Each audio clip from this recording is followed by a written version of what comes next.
Nagpapalpitate ako, tapos hirap ako yung mga long walks, ganyan. Sabi ng doctor na meron akong parang mitral valve prolapse. Nag-start na ako maka-feel ng mga symptoms ng heart failure. Hindi pa ako nakaka-settle down sa pagiging new mom, and na-explain na niya sa akin na wala kailangan ka natin operahan, ganyan-ganyan. Pwede silang mag-fail. So, pwede ako mamatay sa lamesa.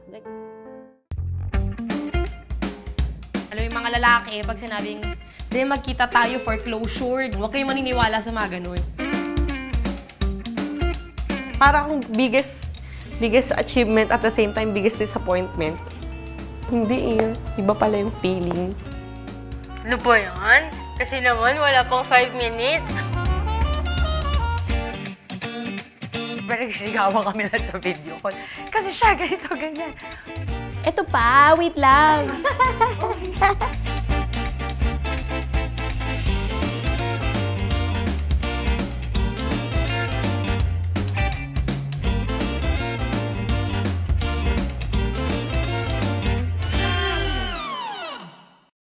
I'm a mom of 3. Before ako mag-start dun sa process ng pregnancy, nagtanong ako dun sa cardio ko kasi nagpapalpitate ako, tapos hirap ako yung mga long walks, ganyan. Prior to that, soccer player ako, varsity ako ng school ko noon. Bakit hindi ko kayang tumakbo? Sabi ng doctor na meron akong parang mitral valve prolapse. Hindi lang siya sure kung mitral lang or pati yung aorta. Sabi niya, okay lang yan, wala na mamatay dyan, ganyan-ganyan. Yung pregnancy ko smooth. So, parang ang saya-saya ako noon kasi parang andali ko lang magbuntis.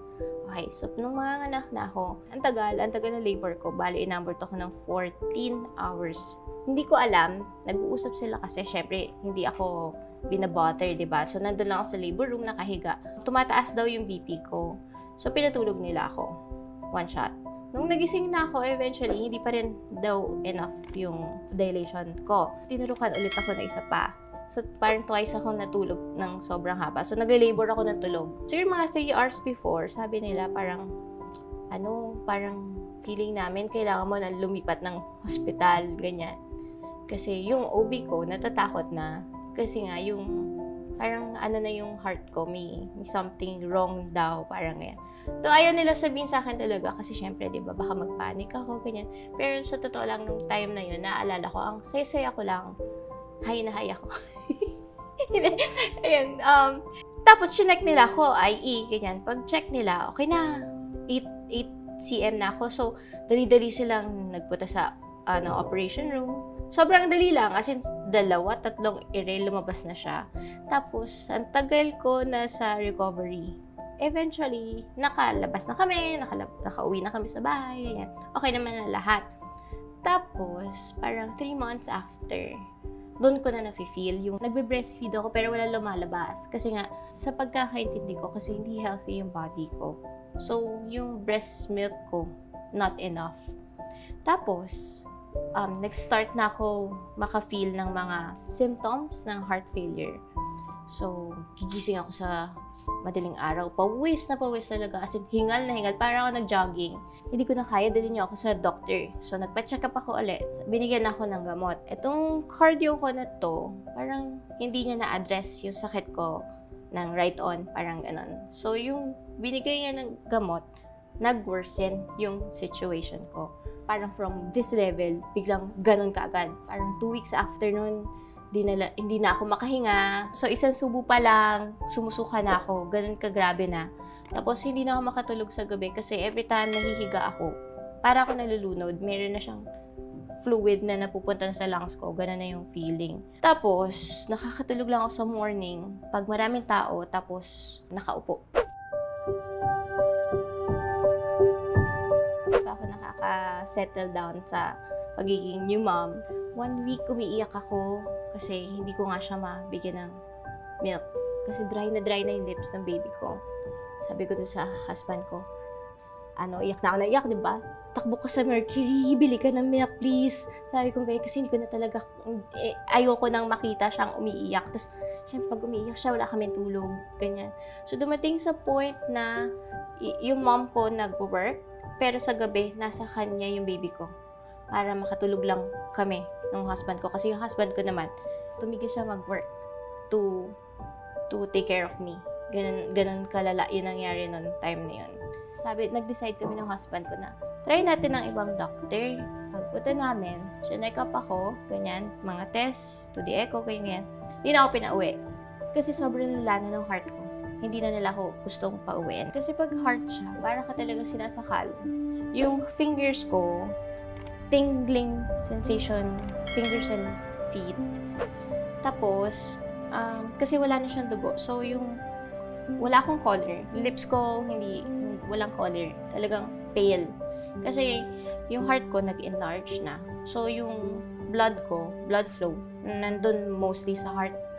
So, wala siyang napapump sa brain, wala siyang napapump sa extremities, ganyan. Actually, nung time na yun, nag-aano na ako eh. Naghihintay na lang ako na atakihin ako sa puso habang natutulog. Ganun na kalala. As in, wala na akong magawa. Tapos yung ginain kong weight nung nabuntis ako, lahat nang wala. Kinonfine na ako kagad. Tapos, yung next schedule ng operation, parang 3 weeks after pa. Lahat ng test na possible na gawin sa'yo, ginawa sa akin. Tapos, nag-end up, dumating yung surgeon ko na ina-explain na niya sa akin na wala kailangan ka natin operahan, ganyan. Open heart surgery. Bali yung aorta ko, namatay lang siya basta. Binuksan ako 7 inches from here sa collarbone until mga above yung navel. So, naka-open siyang ganyan.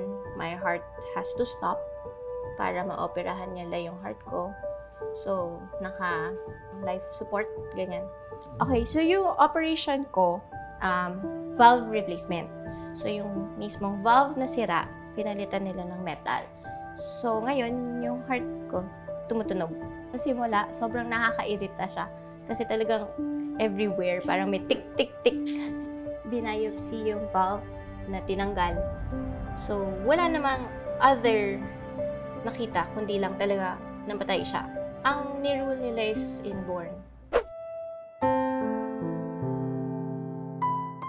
Nung time na ooperahan ako, tatanungin ka, yung ilalagay sa'yo, which one? If metal valve or valve ng bovine. Galing sa animal na valve. Ano siya?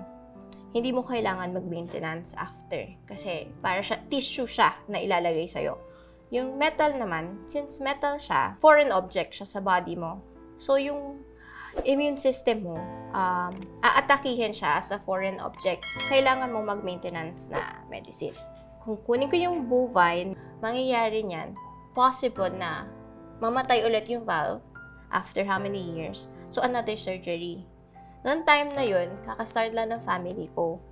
So, parang noong time na yun, gusto ko na wala akong inumin gamot. Gusto ko, okay lang sa akin maoperahan uli. Sabi ko ngayon, gusto ko pa mag-anak. Kasi nga, yung pregnancy ko, ng first pregnancy, ang easy. Sobra. Yung metal, naman, na valve, everyday kang may maintenance. So, forever na yun. So, yun yung risk. And yun nga, pwede silang mag-fail. So, pwede ako mamatay sa lamesa. Ganyan. I chose the metal one. Actually, my husband did. Kasi ako, gusto ko talaga sana yung isa. Pero nung nagising ako, sabi ko, buti na lang yun. Yung pinili. Kasi, yung pain na binuksan ka, grabe. Very. Kasi nung time na na-operahan ako, kala nila hindi na ako gigising. Nung night before, dun ako na kinabahan bigla na parang, shucks, ito na yun. Parang make or break na to sa life ko. Pag nagkamali mga doctor or whatever, di ba? Parang end. Ganun. Nagbukas ko ng TV. Tapos, unang lumabas dun sa TV, sabi niya, parang, fear is not from the Lord. Simula nun, parang sabi ko, o nga hindi ko kailangan matakot. Sabi ko ganyan. So, punta ako sa OR, hinilin ako sa OR, okay na, wala nang takot. Tapos, sa recovery room, pagmulat ko, lahat ng doctors parang nagkakandara pa. Yun pala, nagising ako. Di ba sabi ko nga, kala nila hindi na ako magigising. Nagulat yung doctor ko na. Nagising ako, like, sobrang aga than expected nila. After nung surgery, yung cardio ko kasi parang cool siya. So, niloloko-loko ko siya. Sabi ko, ang ganda daw ng results ko, ganyan. Sabi niya na yung heart ko, expected nila ma-reach yung target nilang size ng mga 6 months, ganyan. On the 3rd month, na-reach ko na siya. Yung bumalik na sa maliit ulit yung heart ko. So, surprised sila. As in, nung time na yun, inamin ng doctor ko sa akin na yun nga, nung akala niya, nung binuksan niya ako, hindi na ako gigising. Ganun kalala. Tapos ngayon, ang ganda ng progress. So, sabi niya, parang miracle. So naging case study ako dun sa hospital. Kasi educational hospital sila. Parang ganun. Iyan. So, ang kulit-kulit ko, sabi ko dun sa doctor, parang, pwede na ako mag-baby uli. Ganyan. Niloloko ko siya. Kasi, close naman kami. Sabi niya, hindi, gaganyan siya. Tapos, eventually, meron siyang sabi sa akin na target ko. Kailangan ko yung EF ko maging 50. Ang nangyari, parang 53 yung nakuha ko. So, mas mataas siya dun sa target nila. So, niloko ko siya, Doc, pwede na ba ako ulit mag-baby? Ganyan. Sabi niya, parang hindi. Pero, binigyan niya ako ng OB. Inano niya ako doon sa kaibigan niya OB na high risk. Expected na namin na sobrang mahal yung magiging second baby namin. Wala, high-risk doctor. Mas mahal. Tapos, naka-injection na ako everyday. Kasi yung iniinom ko, yung maintenance ko na blood thinner, naka-injection na diagnose pa ako with gestational diabetes. So, yung food ko rin, sobrang payat ko nung buntis ako ng second ko. Kasi nga, yun, naghanap na sila ng blood. Kasi nga, baka daw hindi ko kayanin yung... Kasi CS, nakataas yung paan niya, nakastock siya. So, kailangan ko ng paghandaan, kumbaga yung second kong pregnancy, CS. So, naghanap na sila ng blood donors, ganyan-ganyan.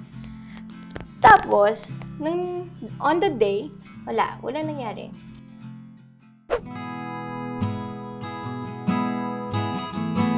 Ang ma-advise ko dun sa mga parents na meron pinagdadaan ng health problem is yung take life one day at a time para meron kang strength to choose yung best way. Kasi pag mag-overthink ka, ganyan, may tendency na mag-panic ka eh. Malalagpasan mo rin